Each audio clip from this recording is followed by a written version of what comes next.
ఈరోజు చాలా దురదృష్టం, మన మధ్యలో చెన్నారావు గారు లేకపోవటం, అది కూడా మా చింతలపూడిలో జిమ్ముకొచ్చి మరి ఆ రోజు హార్ట్ స్ట్రోక్ రావటం, హాస్పిటల్ తీసుకెళ్ళి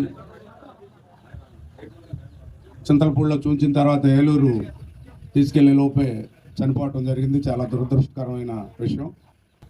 ప్రజలకు సంబంధించి అలాగే ఎప్పుడు తెలుగుదేశం పార్టీ గురించి ఎన్నికలు ఎప్పుడు వచ్చినా చంద్రబాబు నాయుడు గారిని ముఖ్యమంత్రి చేయాలన్న ఉద్దేశంతో ఈ మధ్య బాగా గ్రామాలు తిరిగి కష్టపడటం కూడా జరుగుతుంది.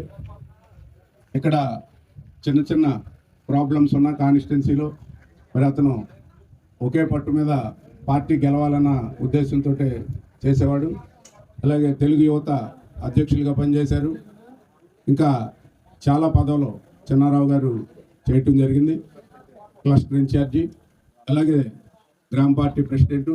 మరి ఆయన మన మధ్య లేని లోటు మరి అది పోర్చడం కొంచెం కష్టమే.